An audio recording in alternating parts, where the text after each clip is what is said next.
Hey folks, today's episode of WTF is brought to you by A24, presenting the new movie Obvious Child, which was the hit of this year's Sundance Film Festival, starring Jenny Slate, Jake Lacey, Gabby Hoffman, Gabe Liedman, and David Cross. It's far and away the most winning abortion-themed rom-com ever made, according to The Dissolve. Moviephone raves it's hilarious, heartbreaking, and totally genius, and Film Threat says it's a true star-making performance for Jenny Slate. This summer, choose funny. Obvious Child opens in New York and LA on June 6th and opens additional cities every week following. Check your local listings or visit obviouschildmovie.com.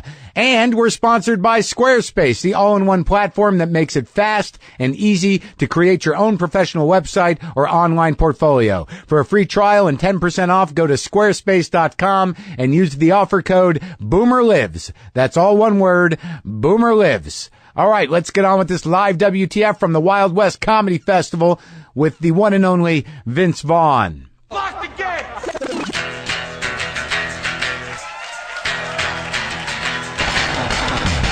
Are we doing this? Really? Wait for it. Are we doing this? Wait for it. Ow! What the fuck? WTF. And it's also, what the fuck? What's wrong with me? It's time for WTF. What the fuck? With Marc, Maron. All right, let's do this. How are you, what the fuckers, what the fuck buddies, what the fucking ears, what the fuck is seeins? Is that it? Nashville, Tennessee, Wild West Comedy Festival. Oh, yes. How you doing, buddy? Everything all right? So what we're going to do here is we're going to do a show. We're going to do it. I don't usually do one-on-ones in front of a live audience, so this is only the second time I've done this. I'll have Vince come out here in a little while. I don't know if any of you heard the first time I attempted a one-on-one interview live, but that was with Jeffrey Tambor. And about 30 minutes of that were just fucking crazy. You should go back and listen to that one, because that was the most uncomfortable live situation I've ever been part of. Eventually he loosened up, and I realized it was he was having fun fucking with me and making me uncomfortable. I don't think Vince will do that. I talked to him downstairs. I've only met him once. He's a large man. Surprisingly tall, Vince Vaughn. And very charming. So I'm excited to have him out here. But not before I ramble on just enough for you guys to go like, God, we can't fast forward it live.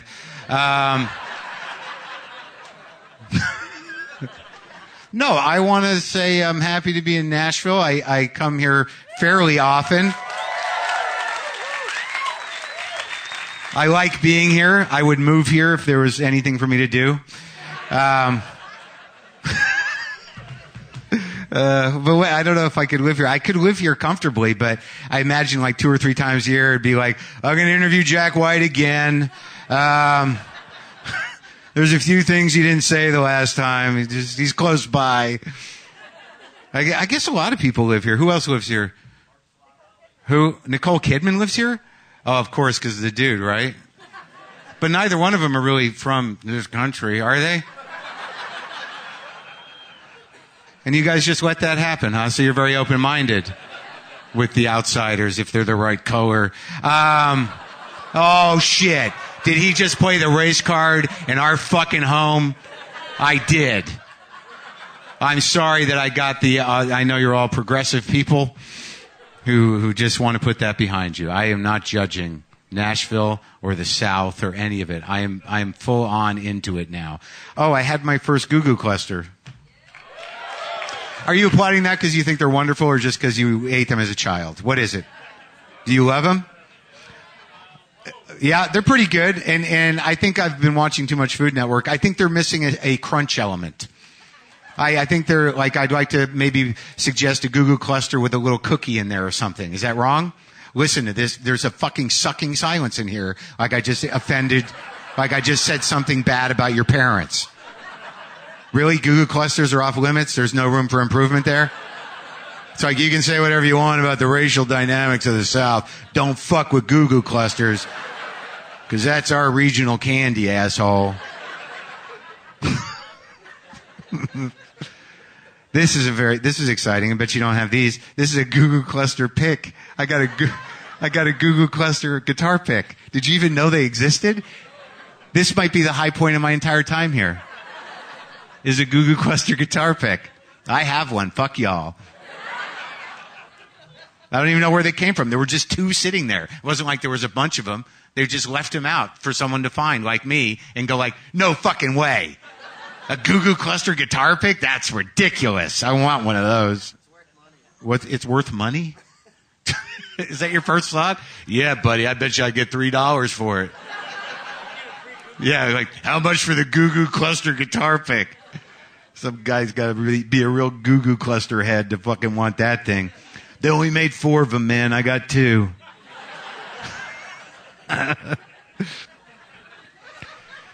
It's already a bit of panic. You know, look, I know a lot of you listen to my show. Some of you are here for you know, because you know me, and I appreciate that. And I'm trying. Thank you.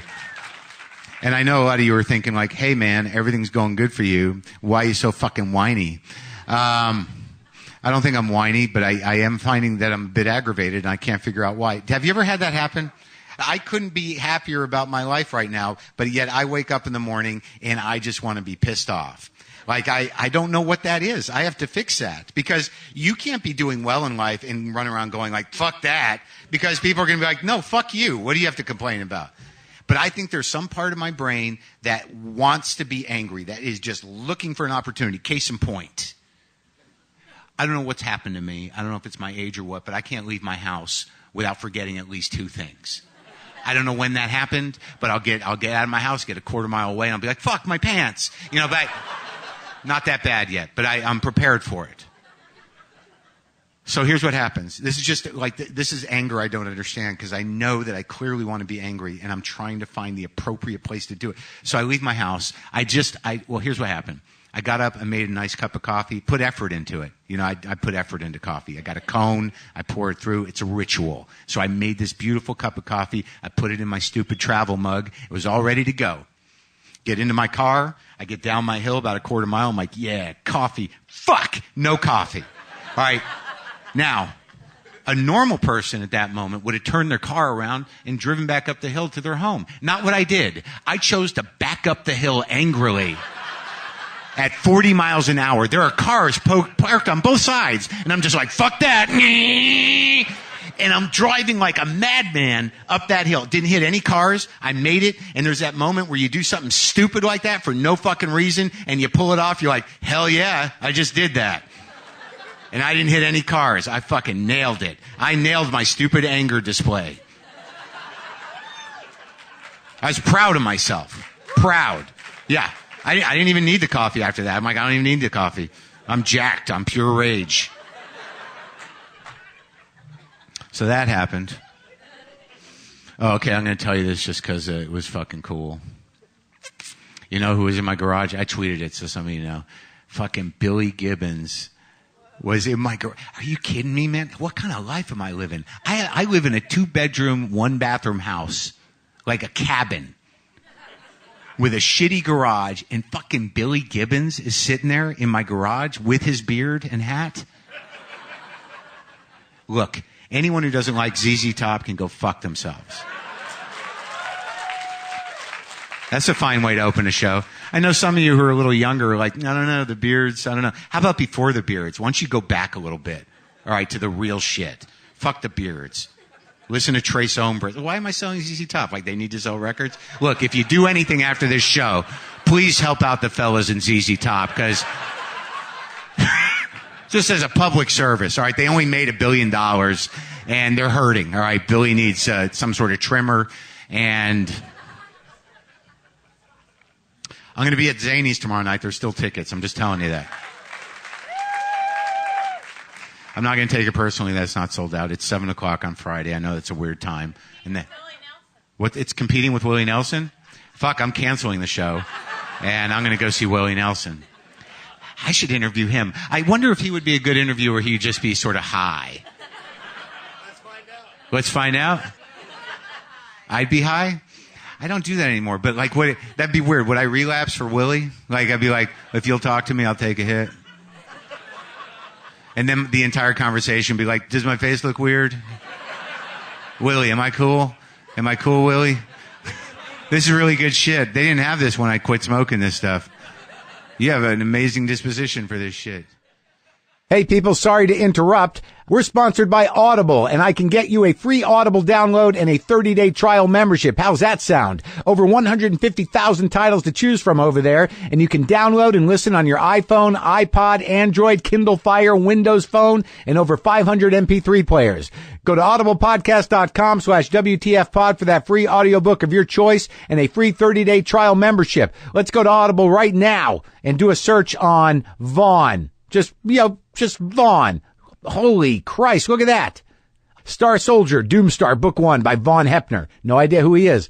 Alien Shores, a Fenris novel, Book 2, Vaughn Hepner. Assault Troopers, Extinction Wars, Book 1, Vaughn Hepner. I have no idea who Vaughn Hepner is, but there's a lot of that available at Audible. If you decide you don't like the book you choose, no worries. You can exchange any book you aren't happy with another title. Anytime, no questions asked. That's audiblepodcast.com/WTFpod for your free audiobook download. And we're also sponsored by Squarespace, folks, the all-in-one platform that makes it fast and easy to create your own professional website or online portfolio. If you've been meaning to make your own website, now's the time to do it because I can get you 10% off. Squarespace is constantly bringing you new features, new designs, and even better support. They have all the options you need to create a unique website for your business or your own personal use. Squarespace has an amazing 24/7 support team in New York City. They do live chat during the week, and they have extremely fast email support throughout the day and night. And Squarespace has e-commerce options on their platform, so every Squarespace customer can sell products online. Start a trial with no credit card required and get building your website. When you decide to sign up for Squarespace, make sure to use the offer code BOOMERLIVES to get 10% off and to show your support for WTF. That's squarespace.com and use offer code BOOMERLIVES. That's all one word, BOOMERLIVES. Squarespace, everything you need to create an exceptional website. Now let's get back to the show. All right, are we ready to go? Is the guest in the chute? Please welcome to the stage Vince Vaughn, ladies and gentlemen. There he is, walking the aisle from Wedding Crashers, from Swingers, from The Breakup, from everything that is media. Mr. Vince Vaughn, not in any hurry. Take your time. Nice to see you, Vince. I'm very good. Thank you very much. You felt like a beauty queen, and you tried to make that moment feel dirty to me. I apologize. I love the way it felt for me to come down that aisle. I asked for a spotlight. I told him he needs lights. He's doing the walk. That's right. You're a very tall man. You know what? You are quick as a whip, yes. I can see this is already like... I'm already digging deep, Vince. I'm already going in. I'm circus tall. I know. Well, the first time I met you, I had no idea because most movie stars are tiny. They're like this size, aren't they? Right. They're smaller. They're smaller. Oh my God, you work with a lot of guys that are that small. Like Ben Stiller can just fit on your lap. Yeah. He's a giant in so many ways. It's hard to ever look at him that way. He's all right. I'm not going to sit here and throw Ben under the bus. Ben's a gentleman. You've done this with Ben, right? I have. He came to my garage. It He's made great. me feel very insecure. He was over complimentary. You know when someone's over complimentary, like this is a great garage. Is it, Ben? Really? I know your house must be huge, but I dealt with it okay. Yeah. Why? Nice to see you. Nice to see you. A lot of this is going to be about me. I don't know if you knew that It's about good. the show. I'm down. I just need you to help me. I love your garage. This is a great garage. I mean, what are we doing here, right? Well, that's a good question. What brought you to Nashville? Why Nashville? Well, I've always loved Nashville, and for me, you know, there was always these. I kind of got into this in a different way, where I had friends who were stand-up comedians, and so I started doing these variety shows, and you know, Ahmed, to sort of help them kind of get started. We need help, comedians. Generally speaking. Some yes, some no. Yeah, there's funny and then there's sad. There's you know sad. what I mean? We ride the line. Underneath all funny is what? Say it. Sad. Okay, thank you guys. Good night. I don't think we're going to get any farther than that. So anyway, so I started doing these variety shows and doing these things and having fun. I got to travel around, and I really wanted to come to the South to do a show. There doesn't seem to be as many comedy festivals. They're always kind of up north, and this is a hell of a city and a lot of fun. I've always been a big fan of the music and country music. And are you? Huge, yeah. Are you a country music guy? Yeah. Who are your guys? Well, I like Dwight Yoakam's a good... Yeah. And I like Kenny Chesney a lot, and a lot of the new guys that are doing stuff that are great. So, how about the old crazy ones? George Jones. Oh, I love him. The Possum, No Show Jones. He was the best. Yeah, he was great. I always hear that story, like how they gave him took his license away and DUI, and then he would drive his tractor to the bar. And in a way, I just kind of thought that guy's. I like the work ethic. You know, you're not going to stop him, right? You're not going to. That is commitment to take my license. compulsion. Well, so you take the old tractor from me while you're at it. Yeah. Have you ever driven a tractor? I haven't. You did, no. My wife grew up on a farm. She's driven combine. Really? Yeah. But my grandfather was a dairy farmer, but I was never a part of that activity, if you will. He was a dairy farmer? He was. Did you visit the farm? I did. So you played. Why is it such a dirty foreign thing to you? What's that about? It's like a world that doesn't exist. There's farms all throughout the country. No, I understand that. The hillbilly thing works both ways. You know, the people from this and that, both ways. I didn't grow up with that. I understand. That's okay. Let's be open-minded to it. Let's share. Why can't we grow? I'm trying. I am too. But so did you? I'm going to walk down the aisle again. No, come back. But no, I mean, it's I think it's important to get a sense of who you are. Did you milk? Did you milk? No. You did no milking? No. You went to your grandfather's dairy farm, you're like, I'm not touching that. I was young. It wasn't like that. I remember I came in from the suburbs. Yeah. And there was, his farm was in Ohio, in Brewster, Ohio, a small little town. There was a lot of Amish that lived around there. And Amish, they're fun. They are fun. Yeah. And according to the reality shows now, they're leveraging people, right? What? Well, they do that. What is that thing called? Yeah, I don't know. The Amish Mafia, is that what it is? Oh, are you serious? They're stepping on toes. People are getting pushed around, yeah. Wow. It's happening. You always know they're coming, though. If they're at the door, you kind of know. It's not a mystery. Who's at the door? It's the Amish Mafia. That's right. If it's not Thanksgiving, it's the Amish. Yeah, it's either the Amish or the Chassids. It's one or the other. That's right. Yeah, slight difference in language. But they hear otherwise pretty close. Yeah, very close. But I think Hasidim can drive. Not on Fridays, but usually. Fridays, they got, Well, so we've discussed Judaism and Amish. We've gotten very far. And we're just getting started. Yeah. We're just getting started. All right, so you're at the Amish farm. You're not milking No, I remember cows. I had studied the Pilgrims in Thanksgiving, and I was I don't know if I was 5, maybe kindergarten. But anyway, we were driving in a car, and we were then behind a horse and carriage, and everyone was dressed like in the Amish, how they do with the black and the white, which in New York is a great style choice, but this was, Yeah. And I remember saying, I made some joke about the Pilgrims or something, like we were stuck behind these Pilgrims. My dad got so damn mad at me, he pulled the car over. He's like, you don't know those people, don't make fun of them, and really got mad at me, which was a good lesson, but I didn't know. I just had never seen anything like it before, kind of like when you started making fun of shit earlier. But when I went up to the farm, it was a big deal because they had a little bit of cattle, and they had to rip the fence out and stuff to kind of let us in. And my dad would go there and work in the summers, but I only went up there 2 or 3 times. It kind of made an impression on me, but I was too young. I never was there working or anything. Right, so you didn't get that experience. No. The farm experience. No. You just kind of got to look at the animals and say, Grandpa does that. Well, Grandpa didn't talk that much with the kids. A little bit, he'd joke around, but it's a big deal if Grandpa would talk to you. You get real excited. He worked in the steel mill, and he was a farmer. He played semi-pro baseball. He was an athlete in that. And I remember they had these homemade cookies. And he said to me, I was sitting there real shy. Like my grandfather noticed me, all the kids. He said, hey, Vince is shy. I said, Vince, you'd like one of them cookies. Come on up here, grab one of them cookies. I was so excited that he talked to me. I was thrilled to grab one of the cookies. But I hated the cookie. I didn't like the cookie at all. So it put me in kind of a weird spot. Because I wanted him to notice me some more. So I took the cookie, like an ostrich, when little kids play hide and seek. Yeah. They'll put their head behind a curtain, but their ass will be sticking out. And they always laugh like they got you fooled because, they can't see you. Well, I took the cookie and I dropped it, and it was like a little rug thing. I put it under that, and I kind of stamped on it and stood on it. I felt like that's good. Now the cookie's gone. So I grab another cookie.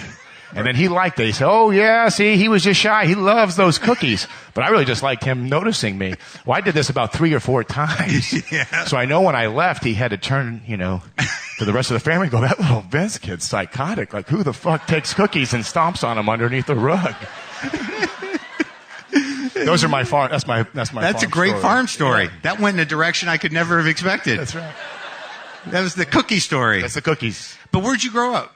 I grew up outside of Chicago in Buffalo Grove and then Lake Forest, 2 suburbs of the city. How far from Chicago? Within both of them, within an hour, yeah. And you got brothers and sisters? I had 2 older sisters. Really? Yeah. So it's just you and 2 girls? Me and 2 ladies, and and thus my verbal skills picked up. I have a brother. I have no context. So you had to learn. They were older too. They were 5 and 6 years older than me. Wow. Yeah. So, they'd beat you up. They'd mentally destroy you. You had to really learn to survive. No, like kids do. We're very close. But, when you're younger, brothers and sisters can be a little rough on each other, were right? Were you beaten up by women? Well, they got smacked around by some ladies a time or two, sure. But, yeah, we were very close. My sisters and I were very close, yeah. And what kind of... Not younger, but as you get older. It gets easier. When you're younger, and you're 5 years younger, and they want to play a board game, you're a problem. Yeah. Let Vince play too. Yeah. So I understand. Just the annoying brother. Yes. Yeah. Get out of our room. That's We're right. doing grown-up things. That's right. Yeah. But you're close now? Very close. Are they in show business? No. They work with me. We do stuff, yeah. Oh, really? Yeah. Not you run a before they business? weren't, but we kind of, the production company's kind of a family business, which is fun. Well, that's nice. Yeah. That's a sweet thing. It is. When you were growing up, and did you go to Chicago a lot? Was Chicago part of your did. life? I started going, once I could drive a car, I started going down, really when I started to get into acting and stuff. How did that start, though? Wait, did you do it in high school? I did a little bit. Both my parents worked, so I would do different activities. And one of them, they put me in this community theater. Really? But it was all kids. It was all kids. I was like 7, and we were doing South Pacific. But everyone's a kid. It's crazy. I played like Daddy Warbucks when I was 12, like in one of these things. But so then in school, I started doing plays and emceeing shows, and that was fun. And then I stopped a little bit. I started playing sports in high school, and then so you did musical theater. I did. Younger, we all did. It was interesting because we would improvise the scenes. There was no way you were teaching a bunch of 9-year-olds all the dialogue. So we started improvising. We learned the songs. I remember I'd always kind of talk the songs. They tried to encourage me that like Yul Brynner was great, which I knew meant I sucked at singing. So, but I liked performing. It was fun. Did you get laughs? And those, depending on the scenes, I don't remember particularly. It was more like, you were doing South Pacific or something. You don't remember being compelled to get laughs? You weren't one of Not those at that kids? moment. When I started emceeing talent shows and stuff, like in junior high and high school, then I did, and that was fun. What sports did you play? This is a problem for me. Sports are a problem? Yeah, a little bit. Tell me why. What happened? What happened? Yeah. Or what didn't happen, maybe the better question. I think I'm an athletic person, but I don't know how to process healthy competition. Like, for me, if you lose, it's fucking over. And, like, I wish in retrospect I would have been taught to be like, no, you got to learn how to lose like a man and go get up and play the next day. There was no playing the next day. Well, that's like, Bobby Knight or a lot of great coaches, share that sentiment. So you had a champion in you that you didn't nurture. That's exactly right.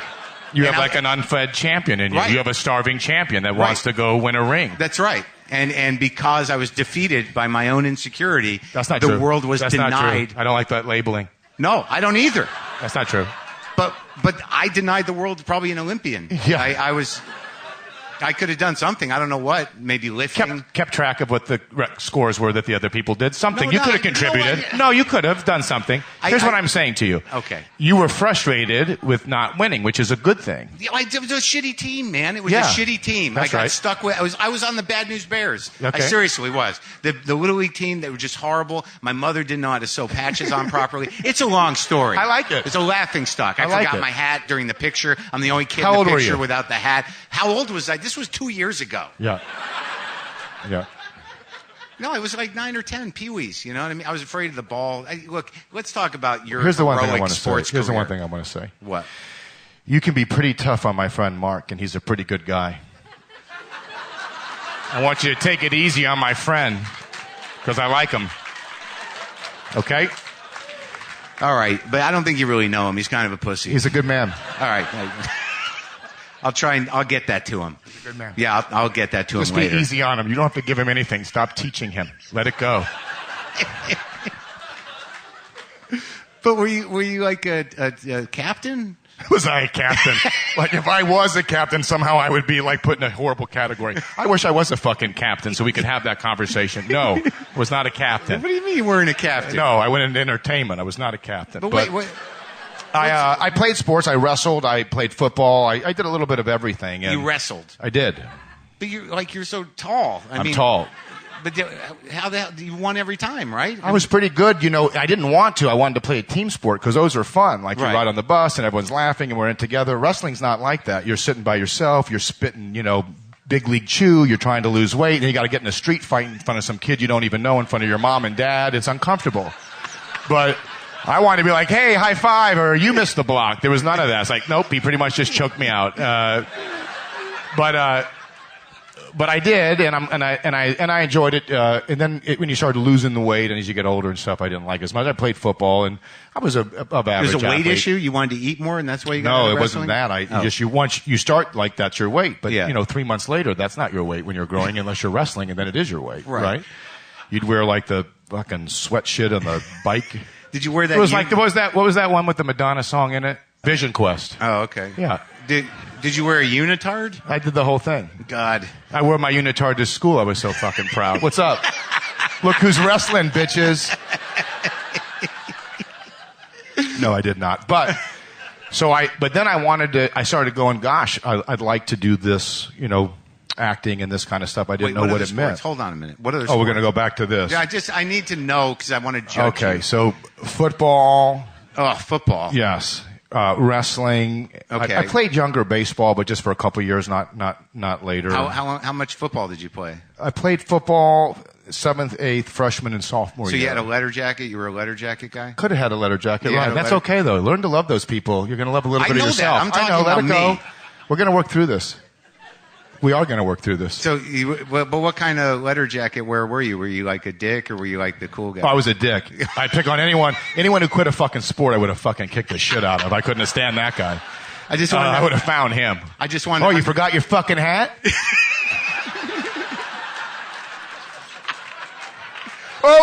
Whoa. Look who forgot the fucking hat. I kind of felt like this was what it was going to be like. No. I knew I was walking into this. No. No? What happened? That's the old you, right? No, it was never me. But I'll wear that hat if you want to put the costume on me. So you do the baseball. So we played sports. Let's talk Okay. about those again. These guys love this part. There was wrestling. You guys ready to fucking kill yourselves yet? Yeah. There was Football. And then what happened was my parents wouldn't let me go down to try out for professional things because I was a kid. Like, what do you mean professional? I said, I'd like to go try out for like a professional play Oh, or right. go down to Chicago and try to do something. They said, well, you know, when you're 18, you make your own decision. So a friend of mine, his mom, like got him headshots and the whole thing, and she would take him to the city to audition. So I cut school one day to go with him. You didn't tell your parents. I did not. I wrote a letter, my own like let Vince go with him letter, and I went down and I was in the waiting room, and the casting director said, "Oh, he's here." But the other mom was nice, I think, and encouraged it, and said he'd like to read for this thing, and it was an industrial film about like teenage dating or whatever it was. In-house industrial. Yeah, like some company, and I got the part. So that was good because then I was able to meet an agent, and then I had to go get headshots. Now, are you guys familiar with headshots? What they are? Yeah. When I did them, and I didn't know anything, they could have told me to do anything I didn't know. They were like, you got to have different poses to show different looks. Do you remember this? I do. Did you do there was these? like 4 composite. Did you do the composite? No, I didn't do a composite. So like you'd have a tennis racket, but like be looking at the camera. You'd have a Unitard. chef Unitard. hat, Oh, a yeah. chef hat, and Yeah. that tastes good. Sweatbands with like a Kiss shirt on. Look who's helping their friend move. Swear to God, you know, preppy. What time's the dance start? I love the foxtrot. Whatever. So I did this humiliating, but I Do was. you have any left? I don't know where the hell they are. You got to find I one. burned those things. But then I started getting a chance to audition and do stuff. And then I started to go down to the Improv Olympic, which Del Close started, who started Second City. Really? Oh, so when you- I was a kid, I started to study and train with that. And With Del? With Del. Took some classes from Del. How'd you tell your parents on the idea? Now, they busted My dad you. was pretty cool. But they knew well, I you had a could- car and I was driving down, and they knew I took it seriously, and, Right. and they were supportive at that point. But my mom was just, they were removed from the entertainment industry, so they were always encouraging. What but kind of business They were just they thought in? you're not going to go get paid and have a job. Right. They're doing worried. plays and stuff. You're going to go to school. They're here. worried. Yeah. That's their primary concern. It's not that parents judge what your choice is, but they're like, that doesn't work out for anybody. Right, but Yeah. once I got to be 18 and I wanted to move to California, they were like, that's fine. What business were they in? My dad was a manufacturer's rep for toys. What toys? Well, like Teenage Mutant Ninja Turtle was one that he represented. Really? He Yeah. repped the But turtles? he was the manufacturer's rep, so he was, the factory would make it, and he'd get on the shelves. Really? Yeah. So did you have Christmas was very nice at the Vaughn house. A couple samples would fall off the truck, if you know what I'm talking about. Remember the Evel Knievel stunt cycle? Yeah. That was a big one. Plenty of toys. Wait, Del Close, tell me about that. So what were those classes? This guy's the wizard. He's the Buddha. He's the improv genius that sort of set all of it going, like UCB, all of it. And you spent time with that guy. I did. I had been a guy in a different acting class who said, you should really come down to this thing called the Improv Olympic. And what it was is, I think they wanted to do more improv where you really went on stage and you didn't know where it was going to go. And they had this thing called the Herald. Right. And you would get on there, you take a suggestion from the audience, you'd have different games and tools, and you would attempt to tell a complete story with the beginning, middle, and end with the people on the team with you, and you would compete. And I was only there for a little while, although Del came from Second City, and a lot of the coaches did go back and forth between the two of them. I only did Improv Olympic, which was really good training. But I wasn't old enough to be in the places. I was tall, but I would go perform at these places in Chicago, and I really enjoyed it. And I think it was a great training. And looking back, when I met Favreau, we met on a movie called Rudy. And although he was from Queens, he was living in Chicago at the time. He had gone to study. Right. And so we had that in common. Who were the guys? Do you remember any of the people who were around then? Because a lot of people started in Chicago. There's A lot of people started, and a lot of great screenwriters, and obviously people came out of that program because you're really screenwriting. I mean, improv is like gives you writing. the chops to act, to listen, to do everything, Yes. and also build sketches and direct everything. Yeah, it's a great training ground, I think, just for getting comfortable, even just jumping into something without knowing where you're going. Was Farley around, or any of those people that you remember? He was before I was, so Oh, he he was was. already off and on, was gone. and on SNL. Yeah, And- I loved watching him like anybody did. But yeah. somehow or another, you didn't get stuck in the full arc of it. Like you're not in the road troupe. You weren't. You got in and out, huh? I never had those. I never had the ambitions of being on SNL or doing that stuff. Really? I never had the ambitions of being a stand-up. I really liked that training, and it came easy to me in that they put me on stage very quickly, and I really enjoyed it. But I really wanted to be an actor, so once I stayed with it, and then once I got to be 18 and graduated high school, I moved out to California. But how did the movie Rudy come about? Were you cast in Chicago? I wasn't, although I was in Los Angeles. Yeah. And I hadn't been working at all, and I had a manager but no agent. How long you been in? Wait, so you move? All right, so you tell your parents you're going to go. You go to L.A. Yes. You don't know anybody. Well, I go there and they say you have to take community college classes. Oh. I already tried that once. I went for 2 weeks in Chicago, CLC, Community of Last Chance. Anyone else here from there? I went for a couple of weeks, whatever. Then I go, okay, I'll take community college, Santa Monica Junior College. I signed up in that, and then I was able to get an agent right away when I first moved out there. Really? Right away. How'd that happen? I just got a number of this lady, and I called her, and she was like a big agent at like ICM. Really? And I had done stuff in Chicago, so I had done like a Chevy commercial, Right. and like an Indiana farm insurance commercial. I'd done like a Sears Roebuck, like how to use the universal exercise machine correctly. So So these you were- actually did your composite so photograph. for Chicago, I had done a lot of stuff. I thought, this Yeah. is great. Yeah. So when I called her, I said, I was trying to I said, she said, I only represent like actors like people know. Like there's nothing I could do for you.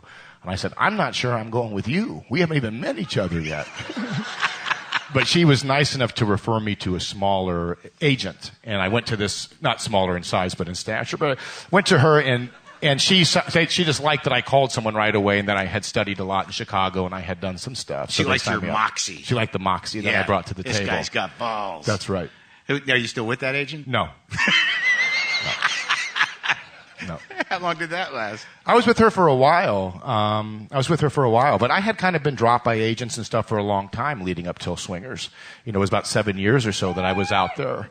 But I met John on Rudy, and he was currently in the Improv Olympic, and he was also washing dishes at Second City. And we had that in common, and we just made fun of each other right away. I mean, he was So you he met was him- from Queens, and we were kind of similar but different backgrounds, and so I liked it. He was very insulting, and vice versa. We would kind of write each other, and we sort of became friends. And then So he was living in Chicago studying. he was living in Chicago doing the Improv Olympic, That's right, and he was told me washing that. dishes at But he was Second just City. like working the door and stuff and washing dishes and Right. just hanging around. He was trying to ascend, if you will. And then how did you both get cast in that movie? Well, I think he auditioned and got a part. It was the craziest thing because I had a tape. You put these tapes like the composite together, where it's like scenes you've done in the different things, which were for me were like after school specials and whatever. But real. They were It's looking real. for a guy to play a football player, and so they cast me, and I never had to read for it, and I was not a good auditioner, so. That's how I got the part, and then we met in South Bend, and then when he moved out to Los Angeles afterwards, we hung out quite a bit. So how long were you out there before you got cast in anything? I mean, how did you?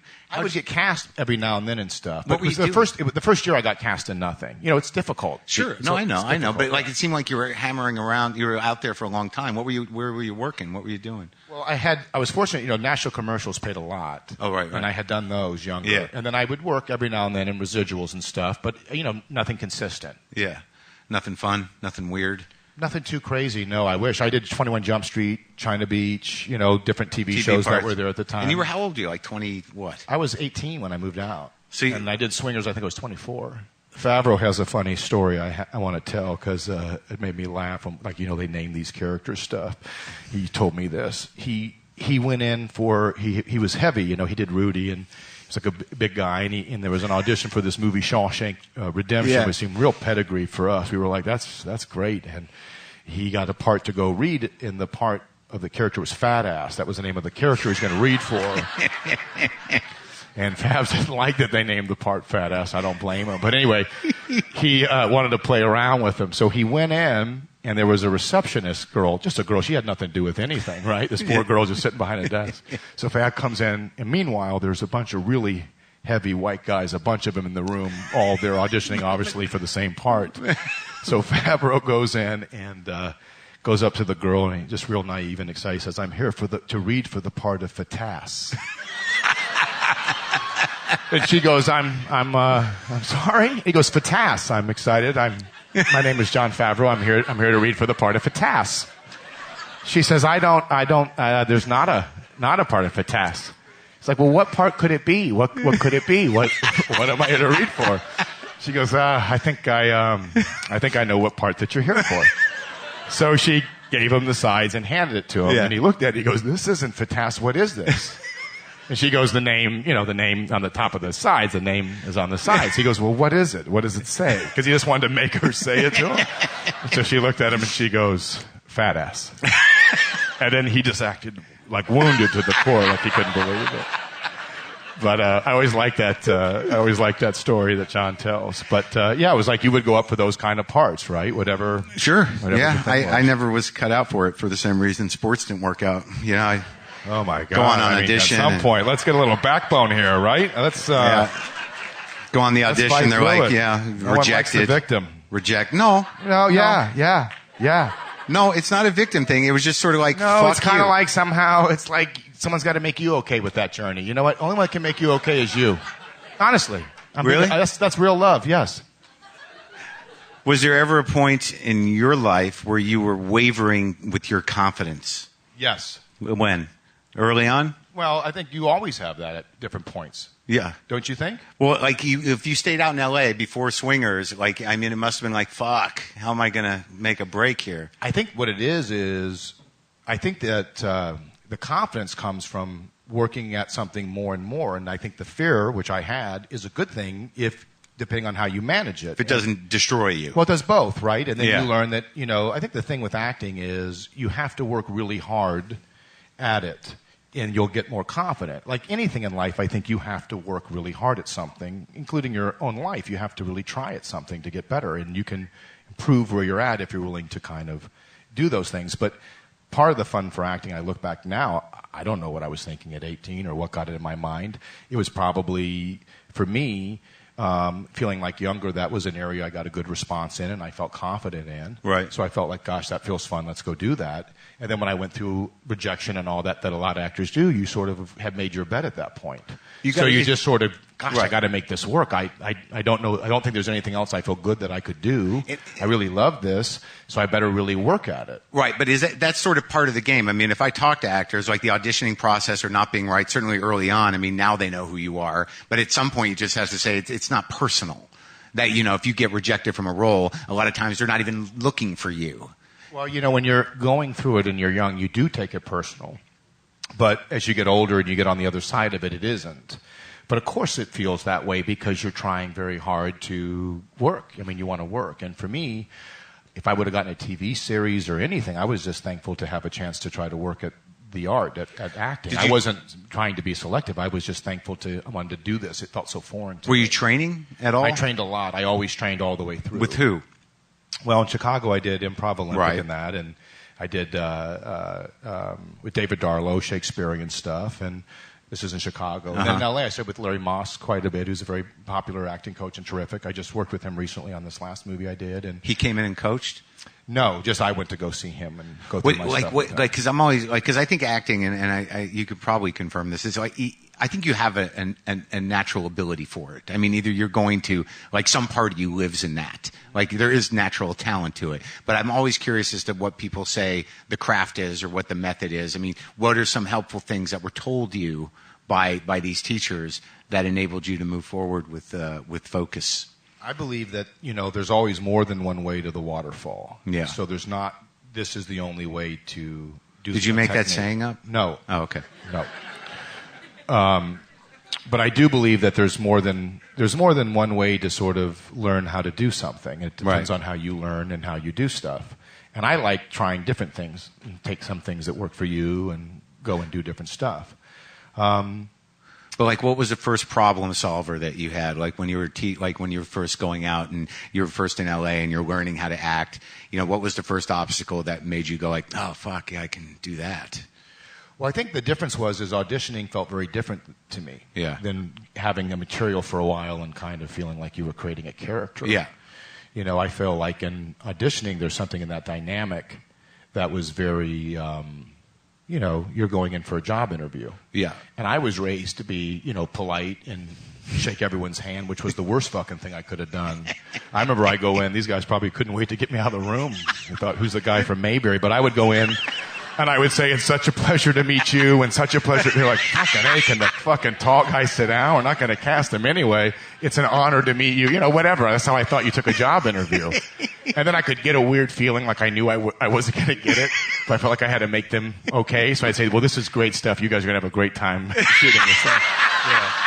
But it was always weird to me because there'd always be someone out in the waiting room who would be like kind of homeless and real rude to everybody, and they'd kind of like overly make sure he could get in the room and treat him with kid gloves. And then, I'd be sitting in my studio place and watching, and he'd be the guy on the show. He'd be the guy that got the part. Got the part. But there was something in that, I think, where if there was a confidence, they wanted to feel like they were hiring somebody that felt like they knew what they were doing. And so you started to learn, although they could be fooled or they whatever, sometimes people could put on an air as if I really know what I'm doing as a compensation. But what you started to learn was the more you got confident and sort of brought what you believed to be right, that's what they were looking for, someone who really felt like wasn't going to be a lot of work for them. Right. You were locked in. You'd made your choices. Yes. You knew exactly what you were going to do. Thank you. See you later. Not like, was that okay? I mean, Yeah, right. Yeah, walking out going like, okay. Okay, great. By the way, BBQ Saturday, if anyone's interested. 4 o'clock, but we could go 5 if it works better for everybody. I'll just wait there. I'll be outside. You tell me. You know what? Let me come by Monday and bring you whatever we donate. Have you done that thing where you're like, do you guys need it any other way? I can do it another way. Do you want me to do it another way? Sure. For sure. Horrible. So desperate and sad, right? You want it angry? I can do angry. Can I blow someone? What are we doing here, guys? Honestly. Anyone, you can watch. You can all watch or you can leave. Walk on here. Yeah.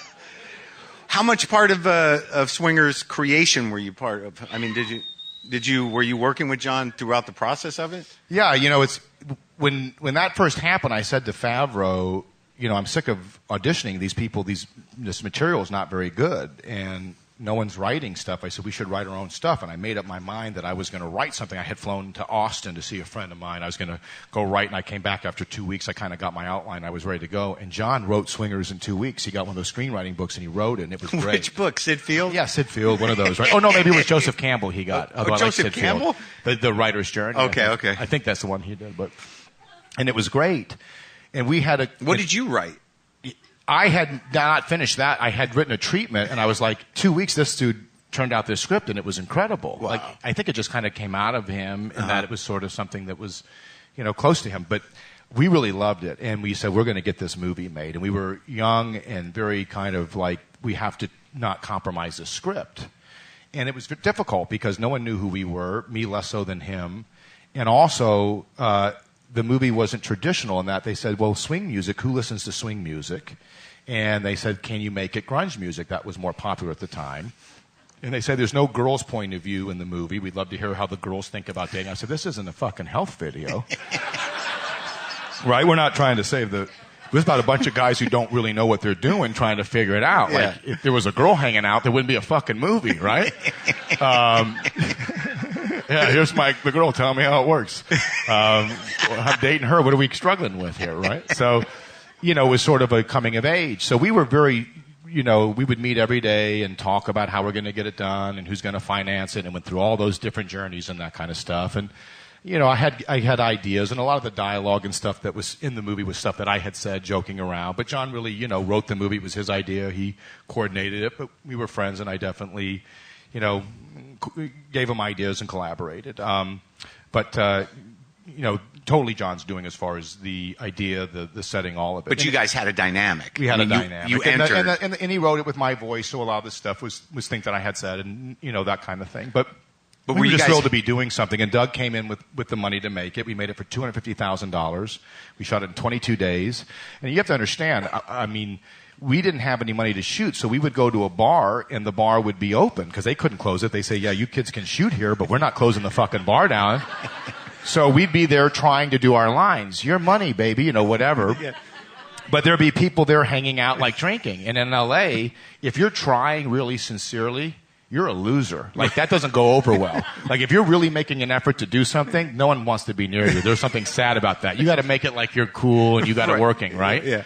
So we didn't know. We were shooting the movie and shot it in a short period of time. And the big thing for us was to try to get into Sundance. And then, of course, we didn't get into Sundance.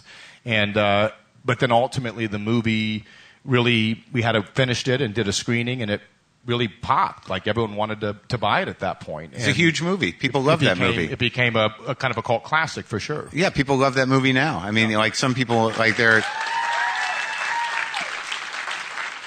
And that was, but you and John been hanging out a lot before you did the movie? We were very good. Yeah, so that's the best, right? So, like, you had that now, you're entering with this chemistry that is established. But then it becomes a little bit, I think what happens sometimes, it's like Oasis or like any kind of young garage band where you're all very close, and we did Made, and you do stuff, but then there starts to be that, I'm the guitar player, I'm the singer, and there's well, really? starts to be a thing. Well, I think it just is a natural thing that happens. Like, you're all friends and you're making a movie and you're doing something, and then it's kind of like a band. Did you fight? You're very close. Not really ever fight, but I think you go through stages where you're so close and you do something so personal. Yeah. And I talked to him Saturday, so we're still close, and glad that but you go through your moments where you're away and you're close. You start together as kids, That's right. So it's like you kind of grew up together in a way, and then both gone on from there, and other people in the movie too to do other stuff. Well, it's good that you're still friends. Yeah, for sure. Yeah, it's nice. And I'm excited for that new Chef movie. It's very good. If you guys haven't seen it. It is good. It's a sweet movie. I talked to him. I tried to get some, I emailed him. We're not tight, but he was on the show a couple times. I know he likes my show. So today on the plane, I'm like, what do you got on Vince? Nothing. Got nothing. He might be just busy promoting. Yeah, that doesn't matter. I mean, it's about me, Vince, and I don't understand why he didn't take the time. What's going to happen with my own hands? I'm going to knit a sweater with a C on it, and I'm going to give it to you. Yeah. What does that mean? Just a captain sweater for you. Yeah. That'd be nice. Yeah. That would be nice if you could make time to do that. Yeah. I'd be very moved by that. Yeah. And you know what? I'd earn it. Yeah. I would be a captain. That's right. If you knitted me a captain sweater. He already is a captain, isn't he? Oh, thank you. So Swingers, big break. Now you're moving. Now you're the guy. All eyes are on Vince Vaughn. I'm saying that like a. I know. I don't know who That's I just good. became just then. It's like all eyes are on Vince Vaughn. What happens? I don't know if it was like that. I think that the movie there became opportunities and stuff for sure. But What was the first one? Spielberg. I did Lost World, which was weird. I had met with him and I talked with him a lot about westerns because I like old westerns. You met with Spielberg and you just talked about westerns. We talked a lot about Let's old back westerns. up. So he calls you, Steven Spielberg, Yes. the king of the world, calls you and says, "Hi, Vince. You want to come talk about westerns?" No, he was doing this movie, and would you like to go in to talk to him Okay. about being in the movie? I said, sure. Yeah. You go to Amblin, which looks like a Smurf village, the way that the houses are. We just talked a lot about westerns, and I liked him very much. But no one could see a script. It was like you couldn't see a script for the movie, for Lost World. And so I went and did that, and that was a big change going from Swingers to that. And then I really made a decision I didn't want to do a lot of studio films, and I spent the next years really doing, whether it was Clay Pigeons or I did Made with Favreau or I did Return to Paradise with Joaquin Phoenix, and I did a much more that kind of movie, and I didn't want to do these studio films. I hated them all. I didn't like them. I thought that they were really kind of like, and that was just my personal taste. I had been offered stuff, but I just thought, I don't know. I think coming from Swingers and doing that. Now, mind you, when I started, like I said, I was happy just to be working. And then after Swingers, I sort of felt like, well, gosh, I want to do movies that are kind of about something. Those are serious roles, some of them. Yeah, I did more dramatic stuff, and they were always critically not well received, but no one knew who we were, and we were kind of movies that weren't really kind of bigger, larger movies. They were smaller films. And that was a choice. You were like, that was a choice at the time. I would have done something. I just didn't love the material that was out there. So you work with Spielberg, and you're like, I'm done with that shit. No, wasn't that? No, I thought that for me was. I was a big fan of Stephen, obviously E.T. and Close Encounters, Sure. and I think he's a great filmmaker. Of course. And so that was fun to be in that experience. But it wasn't my calling at the time to feel like I wanted to go and do that. And then later when I got, and then I had done Made and this, and then when Todd Phillips came to me with Old School, which was our comedy, I really liked it, and I thought there was something rebellious about it, something kind of outlaw that I liked about it, and so that he's was the kind of first. outlaw, isn't he? He's great. Phillips Todd is is great. Out of his mind, right? I love him. Great. He's terrific. But that was a huge break, and that sort of defined, your persona a little bit, movie-wise. Well, I started liking these comedies that were coming out then, so a lot of those comedies I thought were really fun and good movies. So I started saying yes and sort of went on a roll of doing, that and Dodgeball and Wedding Crashers and these kind of movies that I thought were really, really fun. Now, do you because you like one of the guys, you're like one of this, this modern comedy mob of dudes that do those movies. How close are you with those guys, like with Owen and with Will? And I always want to believe that you guys are all kind of talking during the day and. I wonder what Owen's up to. Hey, man, what's happening? Nothing. Just watching TV. Any of that going on? I don't care if those guys live or die, I'll be honest with you. Sorry. It's called acting. Here's another the deal. illusion shattered. No, Owen and I are very close. Owen's a very good friend, but I don't see him all the time, but we do stay in touch, and I like him quite a bit as a person. I really respect him. As an actor, as a writer, just as a person, I like Owen quite a bit. And you don't spend all that much time with each other, and he's probably the one that I'm closest with of that group. And did you feel pressure? After Old School happens, and that's a huge movie, and it's a huge break, and it puts you on the map in a huge way. Outside of Swingers, that's the biggest thing, right?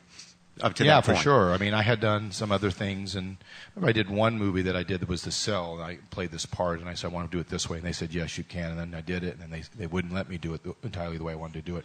And you kind of learn there's a honeymoon period where they kind of want you in the movie, and sometimes they want to kind of not do what they're saying that they're going to do. And I was like, they figure they got you after a certain I don't know. point. They just figure they kind of want to sometimes dial it down towards the middle a lot of times. So Old School was kind of fun, and Todd's really a great filmmaker. Yes, he does a lot of comedies, but he's very talented and a very smart guy. Yeah, I've heard great things about him. I'd like to interview that guy. I heard that if you talk to the guys who work on The Hangover, he just seems he has real guts. Like he'll push the limit. And he's he's kind of like an artist, but he's also very defiant, like in a good way. He really believes in what he does, and he doesn't engage in sort of trying to make everyone okay as far as if you're working with him, you feel like you have a really strong head coach who knows what he wants to do, and you know he's going to find a way to get that done. And so it makes it really fun and easy for you on the set. So once you did Old School, did you feel? I guess the question is, because you had a big run of comedies after that, and you're pretty much a comedy superstar. Was there pressure for you to kind of like, they were looking for you to be that Vince Vaughn? Like, can you just do that kind of, snappy kind of? I didn't really know what I was doing. I was just saying yes to material that I liked. It was fun to find things that I was excited to go do. Yeah. So Dodgeball was fun. I liked, that character and that story. And then Starsky and Hutch with Todd again was fun, and Wedding Crashers was fun. Yeah. It was just nice to be doing those movies. David Dobkin, who I had done Clay Pigeons with younger with Joaquin, he was directing that movie, and I always liked working with him. So when he came to me with Wedding Crashers, he said me and Owen and him really got to write a lot and kind of have fun with the script and come up with ideas, and so that felt very collaborative and kind of fun. We were kind of off the radar, They weren't really watching us too much, the studio. They did it at a small enough price, and we were kind of left alone. So I think we were able to do something that we really felt great about. I saw. I didn't meet Joaquin, but I watched him sleep. I was.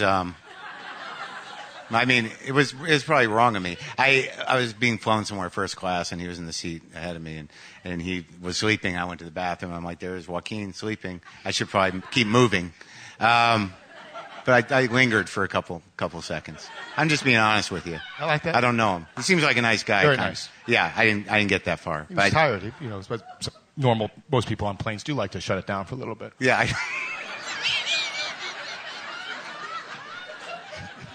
Right? No, I know. Laptop it. What are you going to do? Yeah, I know. I don't know what I was expecting. Sometimes that's the perfect parachute out of a strange person that you don't don't next to you. Yeah. Just sleep. Little nap. Yeah. I wasn't even next to him. I was behind him. Behind next. I know. I get it. I'm not saying I was right, but I'm not saying it was wrong.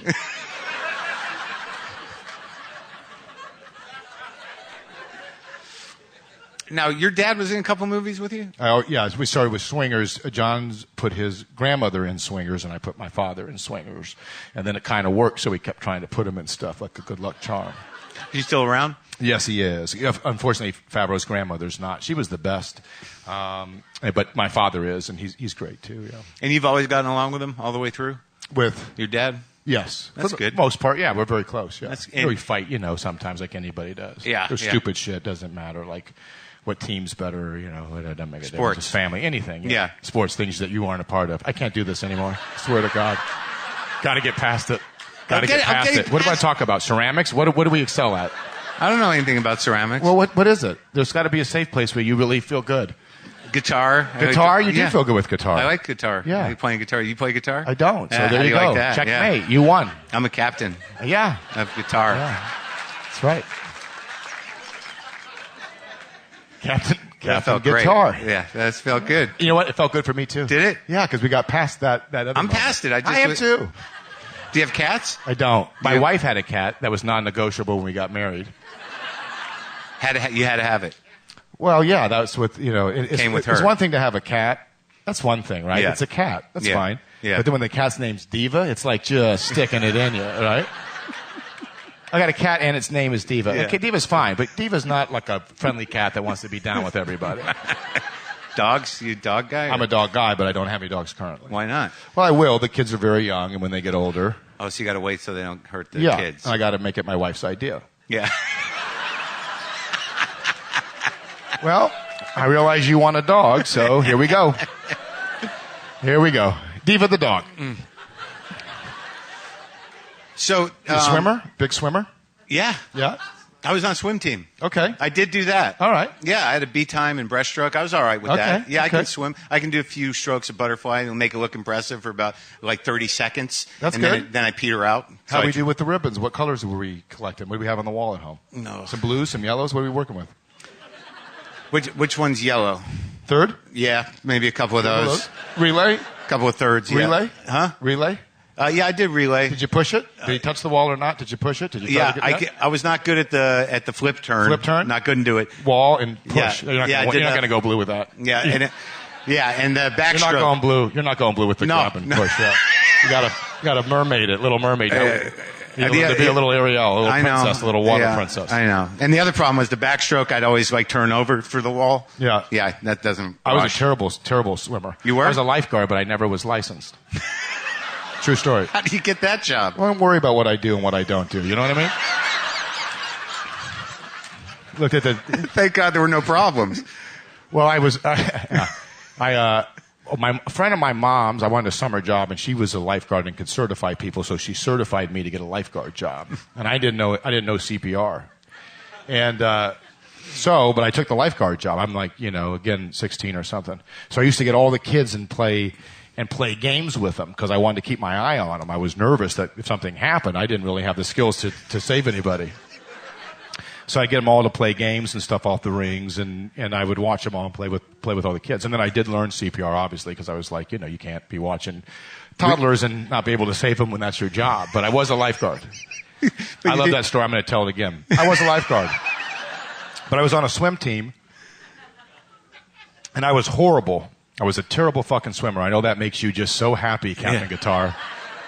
And I was really, really bad. What was your stroke? I didn't have one. If I had a stroke, I was terrible. They put me on a relay team. But one time I got put in the backstroke, and there was 4 kids in the race. Yeah. And as we all do, 3 people are going to get a ribbon in this race. So I had a hell of a shot in this thing. And there was a kid from another school who was very big. He was a large child. He was fed a lot, and he was a big, big, big, big kid. Yeah. And me and him were apparently, because, you don't know what's going on when you're in the backstroke, we were apparently in a fucking dogfight. Because the people from his swim team were like, they couldn't believe it. Like, he had a chance to ribbon. And they were standing by the pool, and they were screaming for him and cheering for him, and there was emotions, and I was kind of doing it. And the people from my team weren't all that kind of behind me, to be honest with you. But I ended up touching before him and winning but I felt terrible, like I didn't, because I feel like the guy that they wanted, like Rudy, that he didn't get the ribbon. He deserved it. But that's the ribbon that I won. That was my individual ribbon. At the cost of a guy who probably won nothing ever. I taught him a very valuable lesson that day. That guy's a lingerie model today because of that moment. So when you did, all right, so you did the breakup, and then you did, that was a fun movie. Yeah. All your movies are fun. Yeah. I'm becoming Chris Farley. This is my biggest nightmare. I'm just going, you remember that part? That character? That's right. What? I don't know when that happened. We were having a good conversation. Now I'm just going to go right to the filmography. We were talking about me beating a larger boy in a swim meet. Yeah. Well, I think that hurt me somehow. No, it didn't. Yeah. That's a sport you were good at. That's a sport you were good at. I mean, guess what? That's a sport. No, but the fact that when you were swimming, good? You get out of the water, you shake the air out. You knew you were good at something. Yeah. And you have to adjust because of the Speedo. That's right. Yeah. Some of us more than others, but yes. Yeah, exactly. But the fact that when you were swimming, you knew that kid, that this was his one chance. I don't know what it was. It was I knew I was terrible, and I knew there was excitement around the pool, and I knew I was in a dogfight. And I knew they just couldn't believe you had a chance at ribboning. The second movie you did with John that he wrote, what was that called again? Made. That was a great movie. Yeah. And that was a little darker. Like it seemed like intentionally, because we didn't want to kind of try to do the same type of thing, so we intentionally made it a little darker. Because you're like a little scary in that. A little movie. Annoying, and yeah, it's scary. It's good. I like that. That's one of my favorites. I like Made. Do you want to do more of that? Sometimes, yeah. I like to. I'm doing different stuff. Try to do some different stuff. I'm excited to go do some more things like that, or more character stuff and smaller things. Now I'm going to ask a difficult question. Let's do it. So when you do a few movies that get a lot of push and don't go great, like the last few, you can say it. Yeah. Okay, like the last few movies, there's a lot of you around, and then it's like, did you see that movie? I don't know, did it open? Right. Was that rude? No, it's true. Okay. Like how do you process that? Well, I think each one you do differently, but it depends on, obviously you want people to see your movies and you like for them to do well, but a lot of it as an actor is really out of your control. Breakup was my idea. I produced that movie, so I had a lot of say in that. That did well, right? That did well.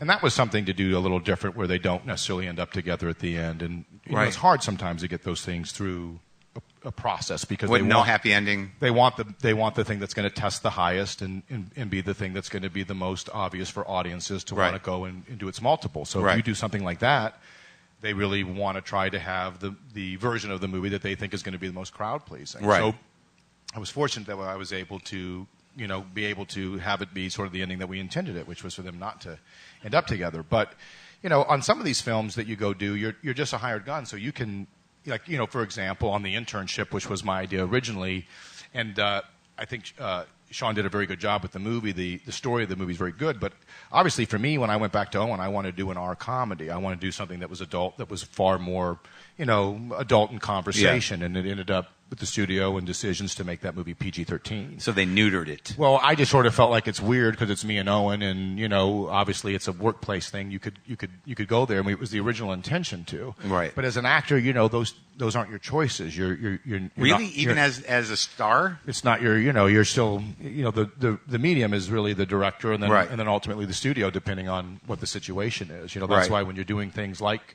these smaller films, if you have more control and there's less of a financial risk up front, you're allowed a little more creative freedom with them. Right. And as far as because we were talking in the dressing room, you seem to be very on top of structure and narrative and story and stuff. Do you want to write and direct more movies, or do you want to do that?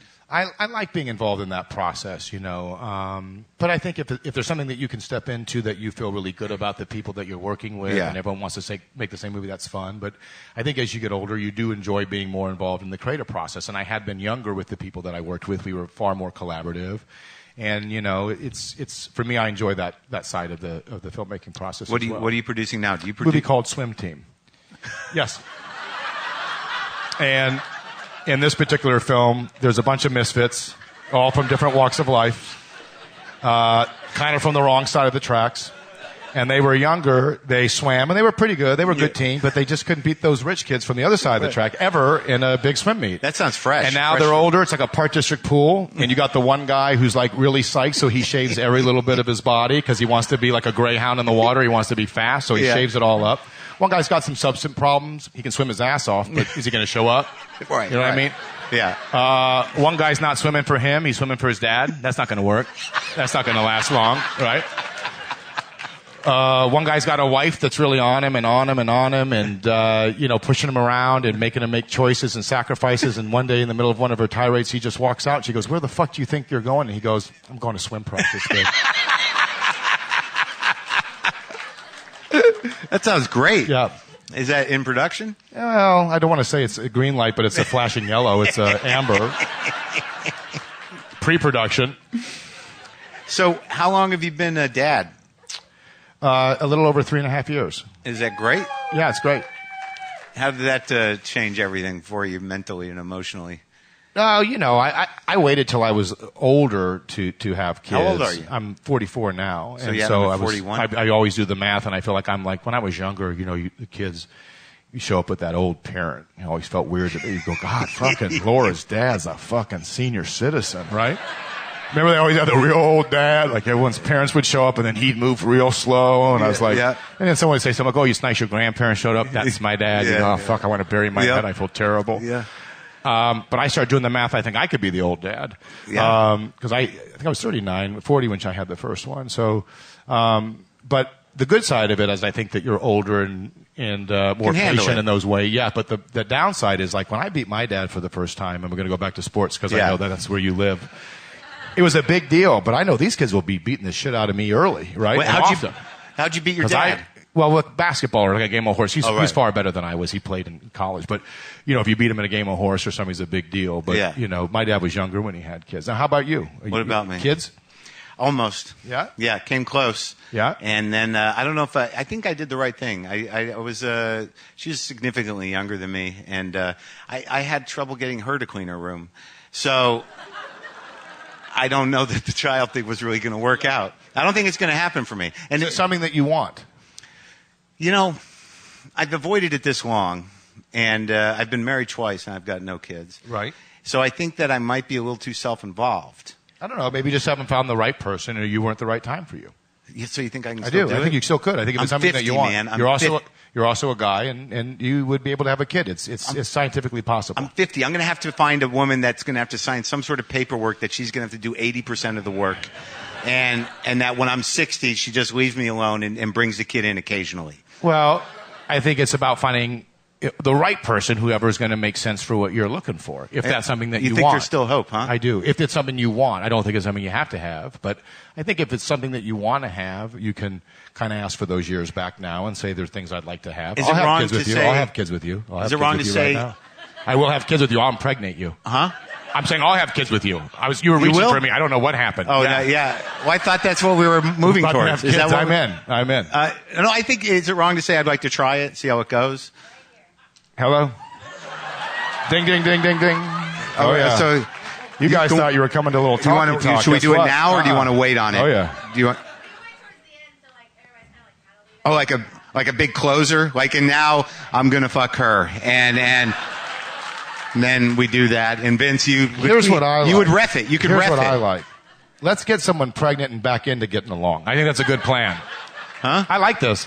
Let's have the kid. Okay, here it is. Yeah. Now let's figure out how do we get along. I think that's a good plan. Well, that's what our parents did. I think That's how it used to work. That's right. Yeah, I think that's how it didn't work out great with my parents. No? they're okay. Yeah. But I mean, look at me. You're I got great. You're fantastic. Well, thank you very You're much. fantastic. Yeah, And now your parents still together? No. No? Yours? No.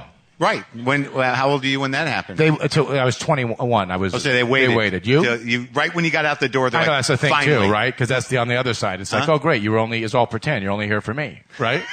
For kids. Yeah. If they do it younger, they say it's hard for kids. But Right. if they wait, then that can be hard too. Because Yeah, you feel because like you're only was the waiting for me, right? Right. The whole thing a lie. Right. Exactly. Oh, that's a lot of responsibility, right? No, I was. It was difficult for me, and I'm still getting over it. I was. 35, How old were you? 35, and When they got divorced, yeah, because it was like, who do I live that's with? crazy. Yeah, though. it's Yeah, tricky. yeah. That's tough. Those are choices. Yeah, Sophie's it's choice. hard. It's your choice. Mom, that was your choice. Yeah. No, they're both a little kooky, but they're okay. I still have very dramatic, exciting fights with my father. Right. That are ridiculous. And don't you feel horrible afterwards? horrible? Yeah. Have you done that? Oh, yeah, you have arguments. It's not No, fun. I mean like big arguments. Well, you get mad, sure, yeah.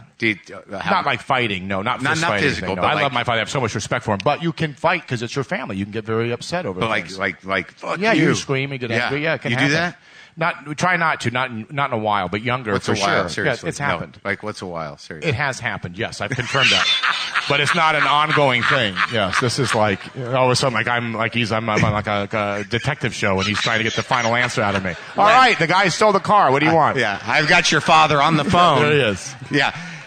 It's weird though because you do feel bad. I had one of those recently where it's sort of like, what did I just do? The guy's And then you an try old- to figure out what was it really about, right? Yeah. Because you don't want to repeat that. You don't want to be doing. You don't that. want to repeat it, but it's hard to let go of the fact like, well, he had that coming.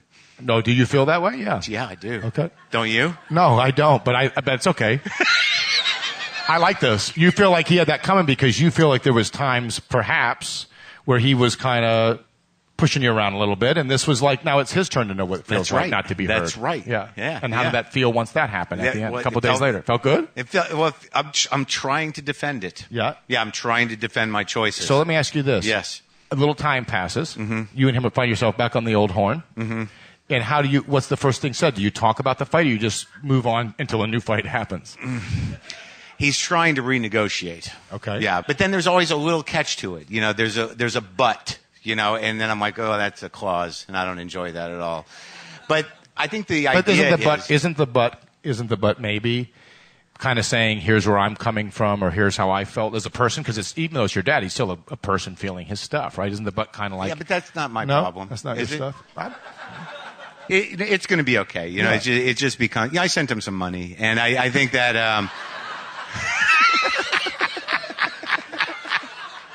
Throw a little cash on the problem. Oh, your feelings bad. Here. You took the fucking money. Don't say a word. You took the fucking money. Did you want the new addition to the fucking house in Mexico, or you didn't want the fucking new addition? Did you? All right. You took the money. That's Yeah. it. Yeah, we're good. Now we're talking about my day. Love you, Dad. Yeah, exactly. Love you, Dad. Whew, that was good. So I'm over a lot of shit. This was helpful. I'm a captain, and You are a captain. No one yeah. can take that away from you. I by know, the way. I know, and I'm getting a sweater. Yep. You are getting us. And- By the way, Yeah. you are getting a sweater. Thank you very Yeah. much. I appreciate that. Yeah. And you know, my dad and I are going to be all right. You and your dad are all right. Now I think we got to find a new mate because this one's a lot. I like her. Oh, I like her, but I'm just saying. We need a date. You guys want to go out on a date? I'll pay for it. Otherwise, you're on your own. It's like the old Love Connection. What are you working on? I just did a movie called Term Life. Yeah. With Haley Seinfeld and Peter Billingsley, who I work with quite a bit, directed the movie. And it's got a great cast. It's based on a graphic novel. It's about a guy who's a criminal, and then he has a daughter that he's kind of not in her life, and he plans a heist that kind of goes bad, and they're forced to sort of be around each other. It turned out very good. Yeah, you like it? I like it. Is it a darker character, edgier? It is. It's an R movie. It's not a comedy, but it's it was very, very good. I don't usually ask this, but like, are there people that you really want to work with that you haven't? Like, who are your heroes in the whole? I don't have that as much. I mean, No. there's people I like working with and doing stuff. I don't really set people up in my mind and say, God, I really love to do something with that person. I always hear, I think it's weird when people do interviews sometimes and they say, how did you feel when so-and-so called you? And like, oh my God, I can't believe it. I mean, I think it's nice to have people to like to work with. Right. I don't really, to me, it's more about the material or what the attempt is. And sure, there's people whose work you like, for sure. Yeah. Who were your filmmaker heroes? Like, what were the movies when you were growing up? I watched a lot of Westerns as a You like kid. Westerns? I like Westerns, yeah. What's your favorite one?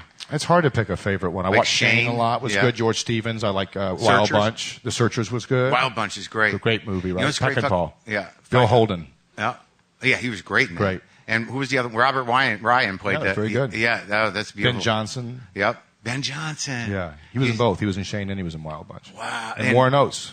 Warren Oates. I'm just going to repeat names. That's good. It's a great movie, The Unforgiven. Have you watched that recently? Very good movie. Genius. Very good movie. Wow. Yeah. Is Shane dead when he drives away? No. He's not. Okay. Maybe a little part of him, but not in the natural. Yeah. Yeah. Not in the natural. How about the part of the in the Searchers where John Wayne's going to shoot the girl, because she's one of them now? That's heavy shit. That was the first movie to really kind of deal with racism in that way. Yeah, and he just owned it. It was kind of scary. You're like, John Wayne's not cool. Well, depending on where you came on that, what side of the fence you fell on that at the time. He's right. Fuck her. Vince Vaughn, ladies and gentlemen. Thank you, guys. You can turn on that music. Thank you. You guys are great. Thank you for coming. Enjoy the festival. To be with you. Thank you. Thank you so much. That was great. That was fun. Yeah. Before we go, I wanted to introduce you to our newest sponsor, Untuckit.com. Shirts made exclusively for men who wear their shirts untucked. Everyone knows that if you're wearing a button-down shirt untucked, the length of the shirt is critical. Easier said than done. Untuckit shirts are designed to fall at the perfect length, no matter what your size. Visit Untuckit.com and improve your wardrobe today. Use the promo code Maron for a special 10% discount. Shipping is free, both